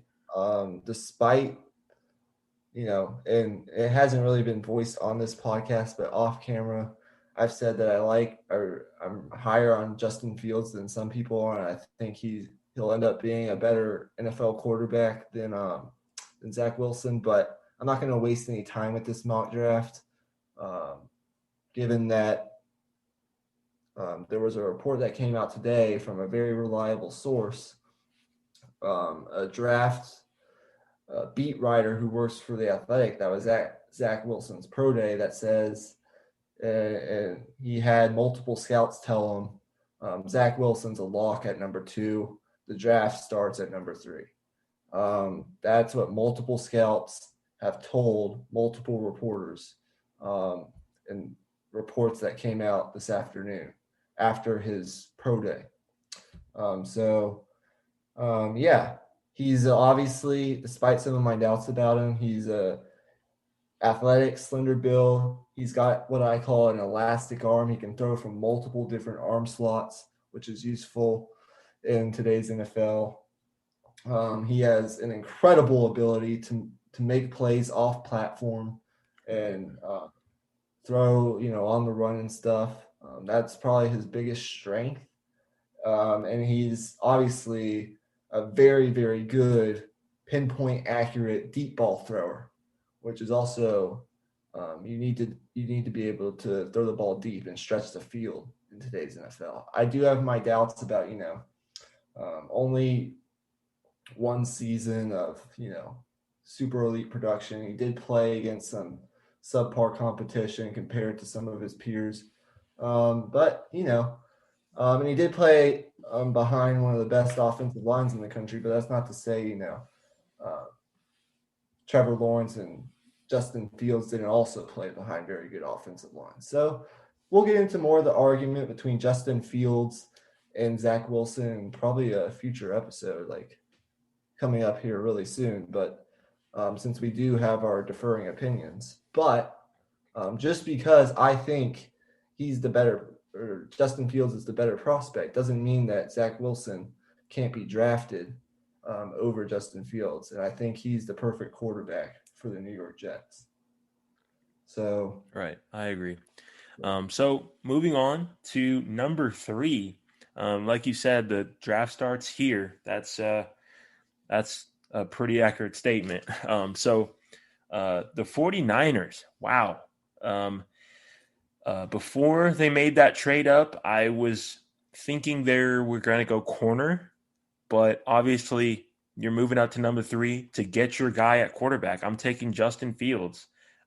Clearly, I think that's their plan, but I haven't looked at much tape on Trey Lance. So obviously the 49ers scouts are going to go deep onto both of those guys. And I think whoever they pick, that's their guy. So I think they're going quarterback no matter what, but I'm going to pick Justin Fields because based on what I know, he's the best quarterback available. So yeah, that's my pick. I agree. I think they're going for Justin Fields. He's the more experienced quarterback at this stage in his career. And if they're going to trade Jimmy Garoppolo, and there was a report today that said they're not, but I don't believe that for a second after the reports that came out about Jared Goff and stuff, that they're not going to trade him. Like, I think it could all be a smokescreen. I think they have their questions about Jimmy Garoppolo, particularly in the health department, given that he's really struggled to stay healthy past like September in most years. They have their questions with Garoppolo, whether you like it or not, and they're going for a guy that you can plug in and I think play right away. I don't think you could play Trey Lance right away. I think he's really talented, but I think he needs to sit a year behind Jimmy Garoppolo. So if you are gonna keep Jimmy Garoppolo and play that out, then you could go after Lance. But if you're just going for the guy right now, you got to take Fields. He's more experienced. He's got a rocket arm.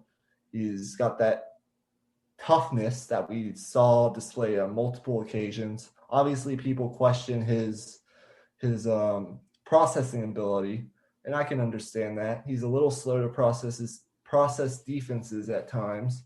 And he sometimes takes too many unnecessary hits, but he's an elite runner.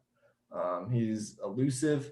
He's got a powerful arm. He's one of the best deep throwers in this draft, along with Zach Wilson.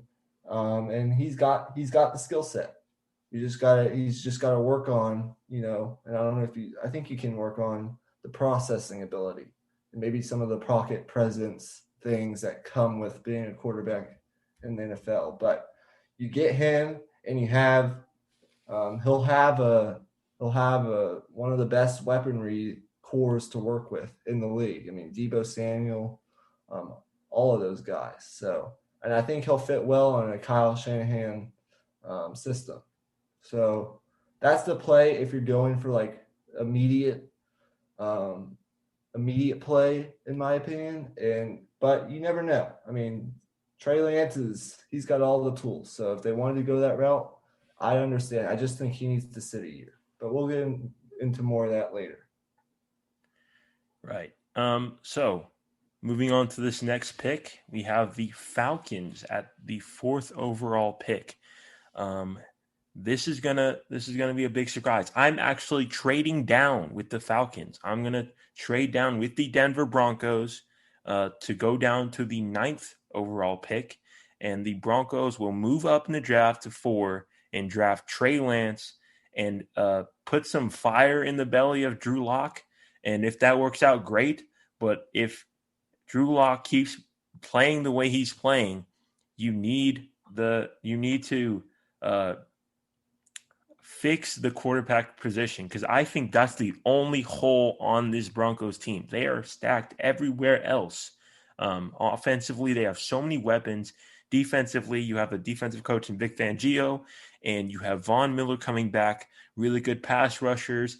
They have a solid cornerback group now with the addition of Kyle Fuller. So that is the one hole on your team.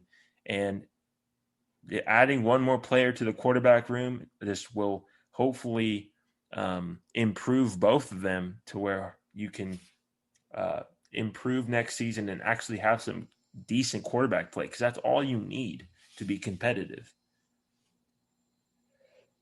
I think it's totally possible Atlanta could trade down. And I think there are some quarterback needy teams like the Panthers, although I don't know how likely that would happen, because they are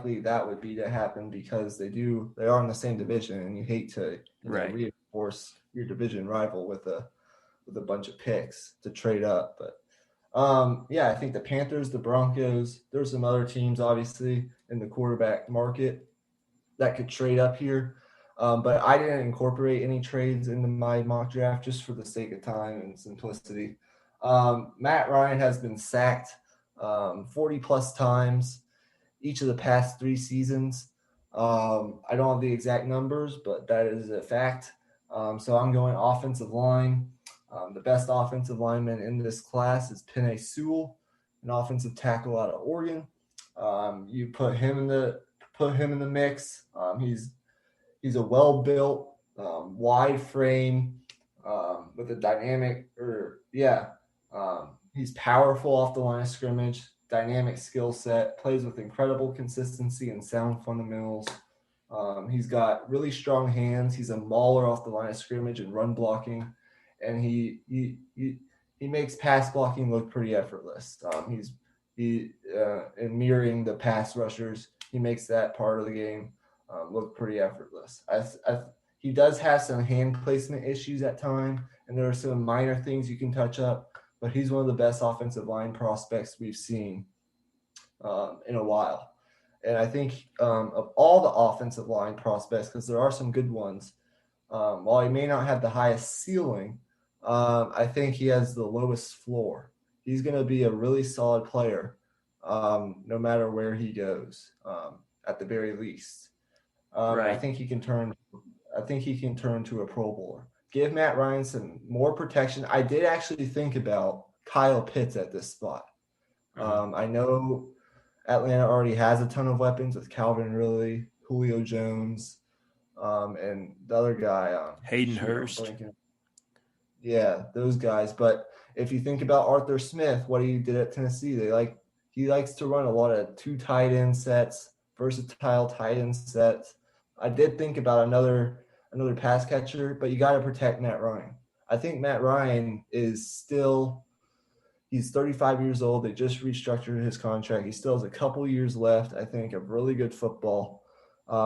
Just protect him a little bit more because he's one of those quarterbacks that needs the protection because he's not very mobile.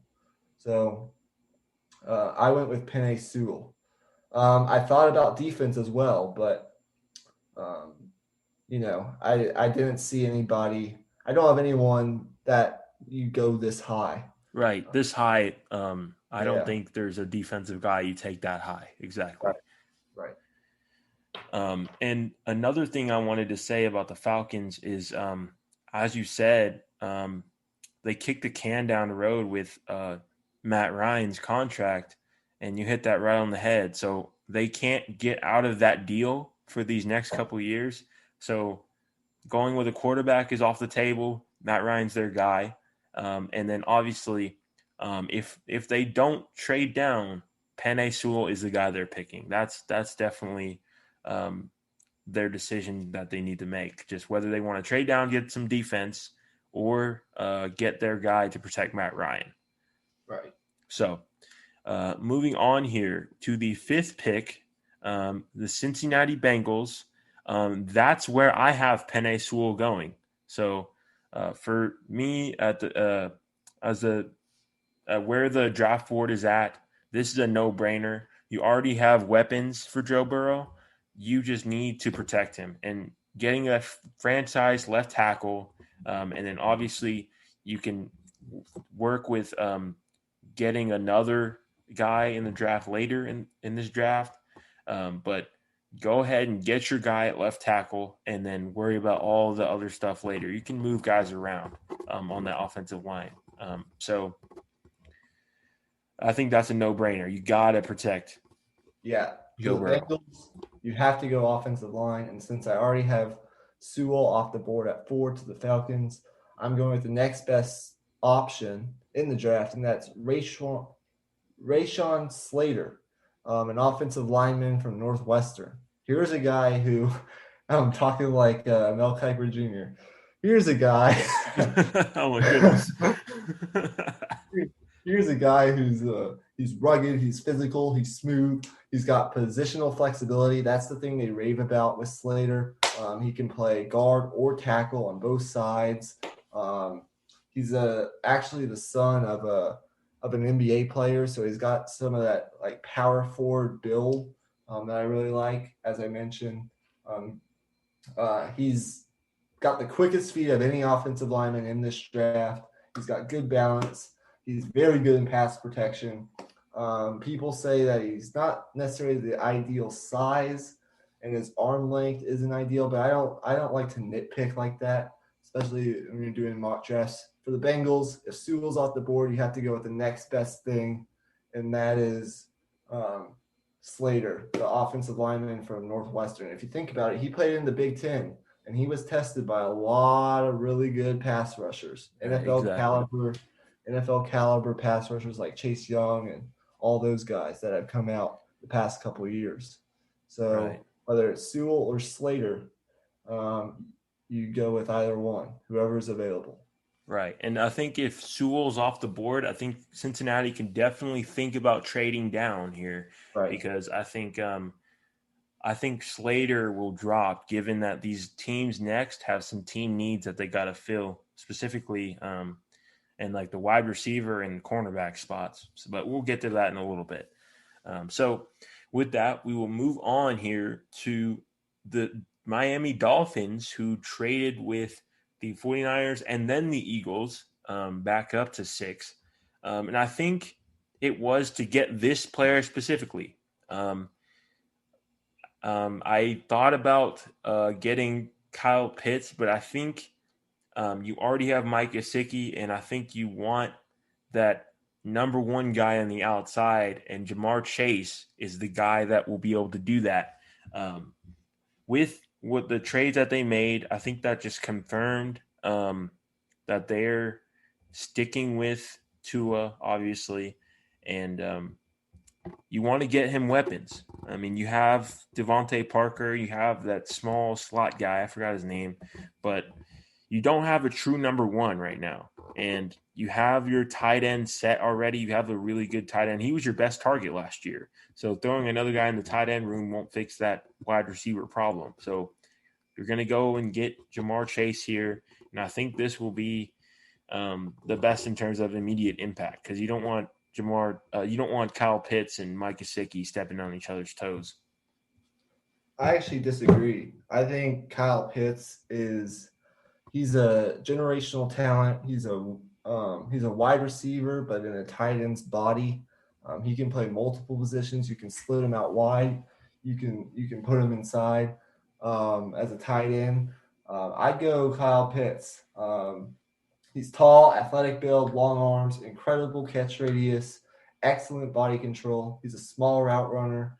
I don't know why I said small. Strong. He's strong after the catch. He's got that positional versatility. He can play, and he's actually a speedy guy. I think he ran like a 4.4 at his pro day, I believe. So he has the speed to create separation on the outside. I think he's just a generational talent. Now, if you're getting a tight end to block and pass protect, that's kind of his weakness, and I don't think he's going to be used in that way. He's just an all-around outside weapon for Tua Tagovailoa, and you can't go wrong with Jamar Chase. But they did bring in Will Fuller, and I understand the health concerns, but they have Will Fuller, they have obviously Devontae Parker, and they have the other guy. I'm forgetting his name, but yeah, I don't know his name either.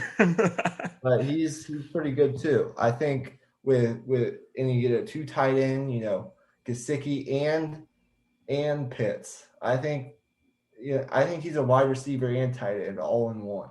But and I think they just traded for a blocking tight end, so that's not really a concern. I think it's like Lee Smith or something. I believe they traded for a blocking tight end from the Bills or something. So he's really not going to be asked to pass protect a lot.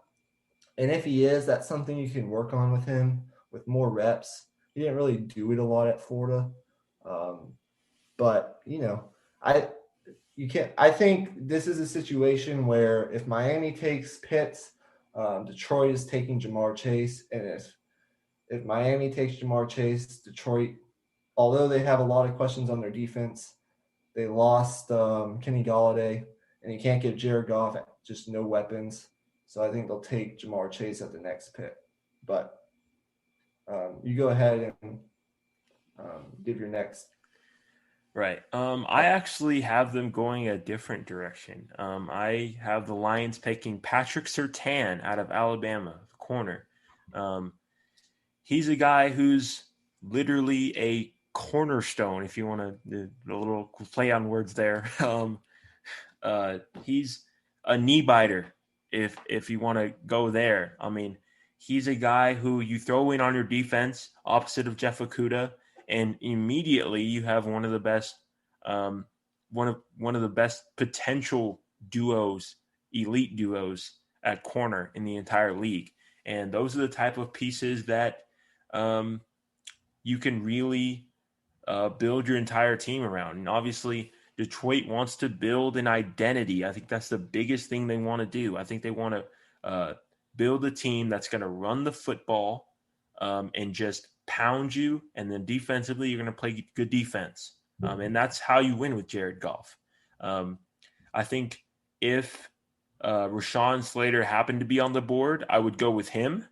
But this is a really deep wide receiver class. I've been looking at a lot of these draft boards, and you see a lot of really good wide receivers going like second round, third round. You got like guys like Kadarius Toney, Rondale Moore, the other Moore. There's a lot of guys in this wide receiver class. So I think you get a guy on defense and you go from there. I went a different route. I'm going with Jamar Chase. I think he's the best receiver in this class. But, when you think about the Lions, they did sign 2 receivers. Tyrell Williams I'm not really high on. And Rashad Perryman, he's a good piece on a cheap deal, but I think they still need that true number 1 to go along with Jared Goff. I do agree with you in that this is a team that's going to want to obviously pound the football. They brought in Jamal Williams as well to back up the running back they already have. But they did lose. I mean, they lost a lot. They lost Jamal Agnew. They lost Marvin Jones. They lost Kenny Golladay and Jesse James. So they lost a lot offensively.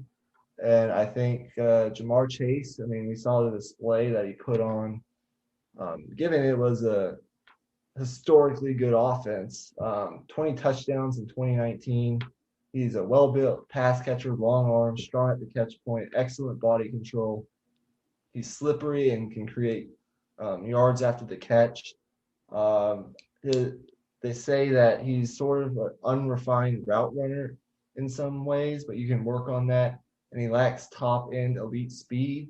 But with his ability to go up and challenge for 50-50 balls, kind of in a way that, Kenny Golladay did so well. I think they're looking for, I think they're looking for a weapon, but if you go defense, I won't, they have so many needs. So Right.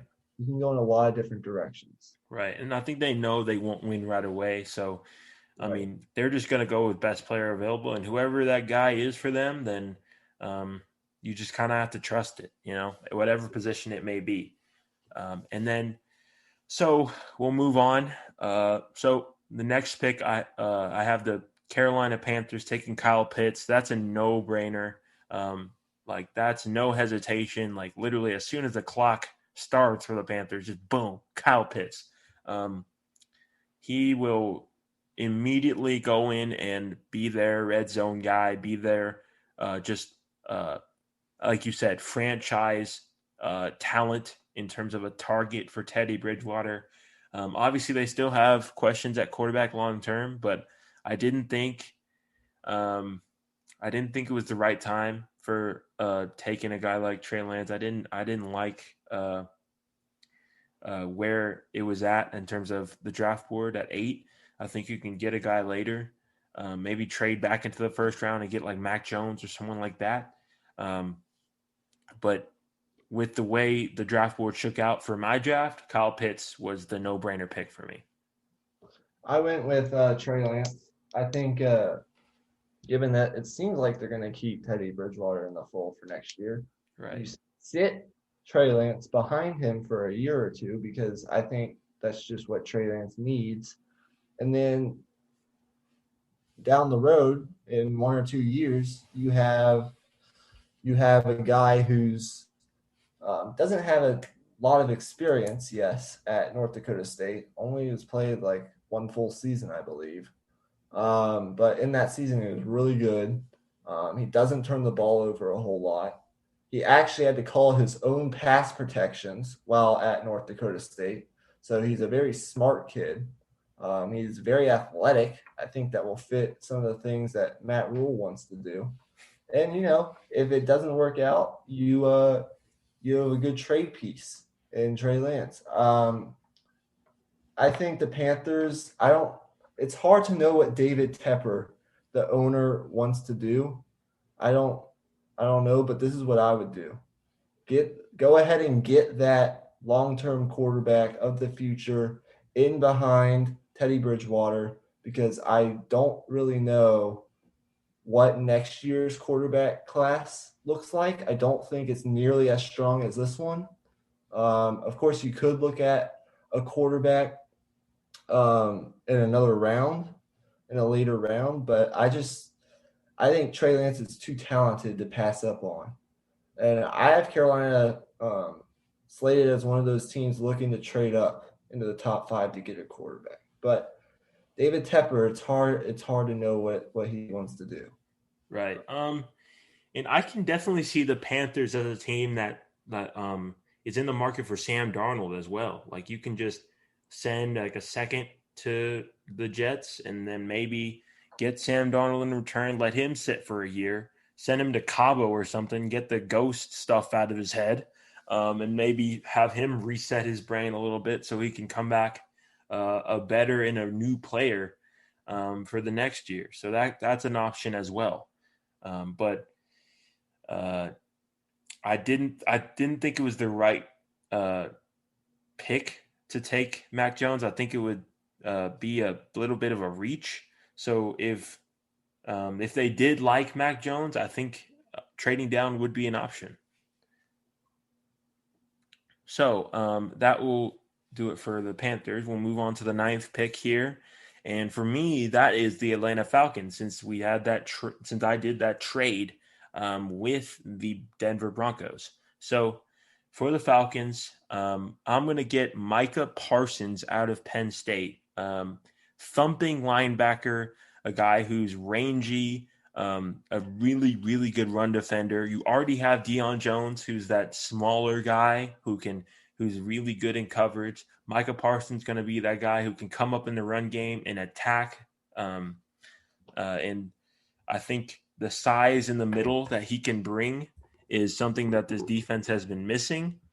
And I think this was a no-brainer pick with Patrick Surtain off the board. I did the same thing except for the Broncos. Mm. Now, I know they have a lot of pieces on that defense. They went out and signed – before, I would have said cornerback is a position of, like, immediate need for the Broncos. Right. But they went out and signed a Pro Bowler that's been in a Vic Fangio defense before and Kyle Fuller. And they also brought back Ronald Darby. And they have some good pieces in Justin Simmons in that secondary. So the secondary is fine. And, of course, you can maybe use a pick on a depth piece in that position group later on in the draft. But right now, I know they have two good pass rushers in Von Miller and Bradley Chubb. I did think about going with an edge rusher here because I still think you need to have depth at that position. Whether you think it or not, I mean, Von Miller is getting older and he's injury prone, and so is Bradley Chubb. It doesn't hurt to have depth at that position. But I went ahead and went with Micah Parsons, the best linebacker prospect in the draft, because I really don't know who's manning the middle for the Broncos defense. We don't have a lot of holes, but who's in the middle? Who's quarterbacking the defense? And Micah Parsons can be that guy. He's long, athletic, versatile, off-ball linebacker, sideline-to-sideline speed, strong, reliable tackler, good blitzer, explosive. He's raw, but if you get him in here now, I think he can make an immediate impact. He's sort of raw in coverage. He didn't do it a whole lot at Penn State, sort of like the man-to-man coverage stuff, but he has the skills to do it. I don't know if I overheard like he may have some character issues. I don't know how all that stuff is working out, but I think he's just too talented to pass up here for the Broncos. If they do have one need on that defense, it's at the linebacker position, particularly in the middle of that defense. I do think they need a more athletic piece, a speed guy in the middle who can quarterback the defense, sort of like a Devin Bush or a Devin White, someone like that. And Micah Parsons fits that mold. Right. So, I went with Micah Parsons as well, just for a different team. Right. And I think depending on how the draft shakes out, I think the Broncos could be a team that either trades up or trades down. They kind of read as a team that is kind of in the middle of trying to win now and rebuilding. So I think if you wanted to go defensive line, I think I could definitely see them trading down and getting a defensive tackle like Christian Barmore, or Right. trading down and getting a guy like Jeremiah Owusu-Karamoah out of Notre Dame. So there's a lot of options that they can go with in this draft. So they're a really, really interesting team. And I'll keep an eye on them definitely when the draft gets closer and closer, because I can see them making moves. Okay, so we're only doing top 10 today. So our last pick is for your team, the Dallas Cowboys. Right. So for the last pick of the night, I am between two corners, Caleb Farley and J.C. Horn. And it really comes down to injury history. Caleb Farley has a history of back injuries, and that's extremely concerning given that our former high draft picks on defense specifically have injury history as well. So we don't want another guy like that. We have expectations for next year, and we need a guy who can be on the field and make an immediate impact. So I'm going to go with J.C. Horn out of South Carolina. He's not as long and rangy as Caleb Farley, but I think given the injury situation with Farley, I think it's too risky to take him. I think if you did really like Farley, I think it wouldn't be a bad pick here if you got his medicals and you got the information. and saw that it wasn't too dire. But obviously, I'm not in the position to know that. So I went with the safer pick and just got the guy who will hopefully be on the field. Yeah, I read up on the cornerback class. I think it's a really good cornerback class. Right. There's, for me, I haven't had a cornerback off the board yet. There's 3 really good options here for the Cowboys. It's obviously a position of need. But I went with Patrick Surtain from Alabama to go along with the guy they picked last year, Trayvon Diggs. I think he's probably the best cornerback available, but you can make an argument for Farley, but he's had injury history, as you mentioned. And then J.C. Horn's an interesting guy who I think will go a little bit later in the first round. I think in terms of Surtain, he's a athletic playmaking corner. Obviously, he's been in a system, smooth footwork, refined technique, good ball skills, competitive nature. I think that's all you want. He's disciplined. He's stingy. Sort of fits the Dan Quinn mold, as does a guy like J.C. Horn. I think I like Caleb Farley too, and there are some scouts that rank him as the best, or some scouts that rank him as the best corner. But I think since Surtain is sitting here, I think he's overall the best bet. I think you go with Surtain. But right. And I just have to say that if Surtain were to fall to us at 10, I would be over the moon with that pick. I'm honestly, if I were a betting man, that I would think he'd be off the board. But if it were to fall that way, I would be so happy, because that would be really, really good for us. He's a really good corner prospect. Right. So that pretty much does it for this mega episode of the Raw Prospect Podcast. We covered so much today, and there's still so much more. But to recap, we did our Sweet 16 bracket predictions like 2 hours ago. And then we did all the NBA trades. We did analysis and some grades for all the NBA trades. And we did our first mock draft, which was fun. And we'll have more to come. But yeah, that's all we have for today. Right. And if you're new here, subscribe and hit that notification bell. We do this once or twice a week. We're both college students. We got busy schedules, but we're still pumping out that content for y'all. This is what we enjoy to do. We're putting in the work for y'all, and hopefully y'all enjoy this mega episode.